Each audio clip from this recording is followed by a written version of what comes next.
ఓం సాయిరామ్. షిరిడి సాయిబాబా సత్సంగ్కి స్వాగతం. ఈ ఎపిసోడ్లో నేను ఒకసారి షిరిడీకి వెళ్ళినప్పుడు నా పర్సును పోగొట్టుకున్నాను. సాయిబాబా వారి అద్భుత లీలతో నేను నా పోగొట్టుకున్న పర్సును తిరిగి పొందగలిగాను. అది ఎలాగో నేను ఇప్పుడు మీకు తెలియజేస్తాను. ఒకసారి నేను మా అబ్బాయి మా అమ్మతో కలిసి షిరిడీకి వెళ్ళాను. ఎప్పట్లాగానే మా తిరుగు ప్రయాణానికి రైలు టికెట్లు ముందుగానే బుక్ చేసుకున్నాను. బాబా సమాధి మందిరాన్ని, ద్వారకామయి, గురుస్థాన్ని దర్శించుకొని మరికొన్ని దేవుళ్ళని, వినాయకుడిని, ఆంజనేయ స్వామిని, శనీశ్వరుల వారిని, ఇంకా మ్యూజియంని కూడా చూసి శ్రీ సాయి సత్యవ్రతాన్ని చేసుకొని శ్రీ సాయి సచ్చరిత్రను కూడా కొద్దిసేపు బాబా సన్నిధిలో చదివి పరిసరాల్లో ఉన్న మరికొన్ని ముఖ్య ప్రదేశాలను దర్శించుకొని మేము మా హోటల్ రూమ్కి వెళ్దామని నిశ్చయించుకున్నాం. సమాధి మందిరంలోని బాబాను దర్శించుకునే ముందు నా పర్సును బయటే ఉన్న ఒక కౌంటర్లో జమ చేసి మేము లోపలికి వెళ్ళాం. వెళ్ళేటప్పుడు అది తీసుకొని దగ్గరలోనే ఒకచోట భోజనం చేసేసి మేము మా హోటల్కి వెళ్దామని బయలుదేరాం. మేము మా హోటల్కి వెళ్తుంటే సరిగ్గా మేము ఉన్న హోటల్ ముందే సైకిల్ మీద వెనకాల ఒక బుట్ట పెట్టుకొని దానిలో జాంపళ్ళు నమ్ముతూ ఒక అబ్బాయి మాకు కనిపించాడు. ఆ జాంపళ్ళు చాలా చాలా పెద్దవి, తాజావి. అలాంటివి నేను హైదరాబాద్లో ఎప్పుడూ చూడలేదు. మాకు అవి చాలా బాగా నచ్చినాయి. అందరూ బాగా అలసిపోయి ఉన్నప్పటికీ ఆ జాంపళ్ళను చూసి చాలా ఇష్టపడి కొన్ని కొనుక్కొని హైదరాబాద్కు తీసుకెళ్దామని, హైదరాబాద్లో ఉన్న మా చుట్టాలకు, స్నేహితులకు కూడా ఇవ్వచ్చని చాలా పళ్ళని కొందామని అనుకొని ముందే అబ్బాయికి డబ్బులు ఇచ్చేసి నేను నా పర్సును అతని బుట్టలో పడేసి అన్ని పళ్ళు బాగున్నప్పటికీ అలవాటు ప్రకారం వాటిల్లోంచి కూడా ఏరటం మొదలుపెట్టాను. అంతే, ఆ పళ్ళను తీసుకొని గబగబా రూమ్కి వెళ్ళాం. అందరం బాగా అలసిపోయి ఉన్నందువల్ల కాసేపు విశ్రాంతి తీసుకుందామని అనుకొని ఒక అర్ధగంట సేపు పడుకున్నాం. ఆ తర్వాత వెంటనే లేచి ఆ రోజు సాయంత్రం రైలుకే మా తిరుగు ప్రయాణం అయినందువల్ల మా బ్యాగులు సర్దుకోవటం మొదలుపెట్టాం. మేము హైదరాబాద్కు తిరిగి వెళ్ళే రైలు ఎన్ని గంటలకు ఉందో తెలుసుకుందామని నా పర్సు కోసం వెతకటం మొదలుపెట్టాను. ఎందుకంటే మా రిటర్న్ టికెట్స్, డబ్బులు అన్నీ ఆ పర్సులోనే పెట్టాను. ఎంత వెతికినా మాకు నా పర్సు దొరకలేదు. మేము చాలా భయపడిపోయాం. ఎందుకంటే టికెట్లు, డబ్బులు అన్నీ ఆ పర్సులోనే ఉన్నాయి కాబట్టి. ఇంకా ఈ రోజుల్లోలాగా మొబైల్ ఫోన్స్ కానీ డిజిటల్ పేమెంట్స్ కానీ చేయటం కానీ లేవు. అప్పుడు పర్సు పోగొట్టుకున్న అర్ధగంట తర్వాత తెలుసుకున్న నేను విపరీతమైన ఆందోళనకు గురయ్యాను. ఇప్పుడు ఆ పర్సు కోసం ఎక్కడ వెతకాలి, ఎక్కడ దొరుకుతుంది అని చాలా గాబరా పడిపోయాను. ఎక్కడ వదిలేసి ఉంటానా అని గుర్తు చేసుకోవటం మొదలుపెట్టాను. ఆఖరిగా జామపళ్ళ అబ్బాయికి డబ్బులు ఇచ్చిన సంగతి నాకు గుర్తొచ్చింది. అతని బుట్టలోనే వదిలేశానని నిర్ధారించుకొని ఆ అబ్బాయిని వెతకాలన్నా ఇంతసేపటి తర్వాత కూడా ఆ అబ్బాయి ఎక్కడ దొరుకుతాడా అని నేను చాలా గాబరా పడ్డాను.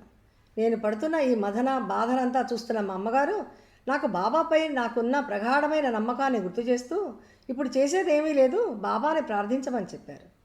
అప్పుడు బాబాను నేను హృదయపూర్వకంగా ప్రార్థించాను. నేను పోగొట్టుకున్న నా పర్సును దొరికేలా చేయమని, నాకు సాయం చేయమని. మీరు నమ్మరు, సరిగ్గా కొద్దిసేపటికి నాకు ఎందుకో ఆ పళ్ళు అమ్మిన అబ్బాయి కోసం వెతకాలని, ఎక్కడైనా దొరుకుతాడేమో అనే ఆలోచన కలిగింది. నేను మా అమ్మకు చెప్పి గబగబా అబ్బాయి కోసం వెతకటం మొదలుపెట్టాను. ఎక్కడైనా కనిపిస్తాడేమో అని వెతుక్కుంటూ వెళ్ళాను.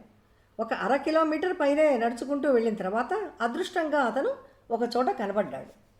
గబగబా అతని దగ్గరికి వెళ్ళి నేను జాంపళ్ళను కొన్న సంగతిని గుర్తు చేసి నా పర్సు గురించి అడిగాను. బాబు, నేను నీ బుట్టలో నా పర్సు పెట్టి పళ్ళు ఏరుకోవటం మొదలుపెట్టాను.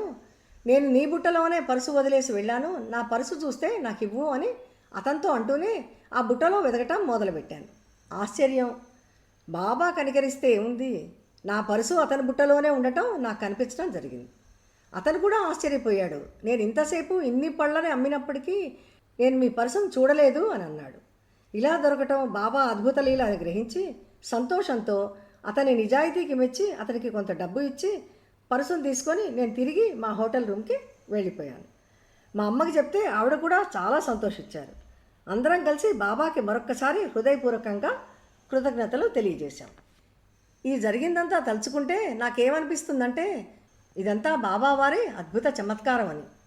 నేను ఆలస్యంగా నా పర్సుని పోగొట్టుకున్నానని తెలిసినప్పటికీ బాబా మార్గదర్శకత్వంతో నేను వెళ్ళిన వైపే ఆ అబ్బాయి నాకు కనబడటం, అతని బుట్టలోనే నా పర్సు దొరకటం, పర్సులో డబ్బులు మిగతావి అన్నీ యథాతథంగా ఉండటం, ఈ అర్ధగంట పైనే అయిన సందర్భంలో కూడా మిగతా వాళ్ళు కూడా పళ్ళు కొన్నప్పటికీ నా పర్సును ఎవరూ ముట్టకపోవటం, ఇవన్నీ తలుచుకుంటే బాబా ప్రతిక్షణం మనల్ని వెన్నంటి ఉండి మనల్ని ఎలా కాపాడుతున్నారు, మార్గనిర్దేశం చేస్తున్నారు అనే విషయం నాకు ఇంకొకసారి నిర్ధారించబడింది. ఆయన మీద నాకున్న నమ్మకాన్ని మరింత ఎక్కువయ్యేలా చేసింది. అందుకే బాబాపై నాకున్న దృఢ విశ్వాసంతో నేను ఏం చెప్పగలనంటే, బాబాను మనం అచంచలమైన భక్తి నమ్మకంతో ప్రార్థిస్తే మనల్ని ఎలాంటి కష్టాల నుంచైనా క్లిష్ట పరిస్థితుల నుండైనా బాబా తప్పక రక్షిస్తారని. బాబాకు తెలుసు మనకి ఏది ఎప్పుడు అవసరమో. మనల్ని తప్పక కరుణిస్తారు. నా జీవితమే దీనికి ఒక పెద్ద ఉదాహరణ. ఇలా నాకొక్కదానికే కాదు, ఇంతకంటే కూడా చాలా అనుభవాలు బాబా తన భక్తుల జీవితాల్లో చేసి ఉంటారు. బాబా వారి అద్భుత అనుభవాలను మీరు కూడా మన సహభక్తులతో పంచుకోవాలనుకుంటే దయచేసి నాకు కామెంట్ రూపంలో తెలియజేయండి. మిగతా భక్తులతో కూడా మీ అనుభవాలను ఈ ఛానల్ ద్వారా పంచుకుందాం. బాబా ఆశీర్వాదాన్ని పొందుదాం. వచ్చే ఎపిసోడ్లో బాబా వారి మరొక అద్భుత ఆశీర్వాదంతో కలుద్దాం. ఓం సాయిరామ్.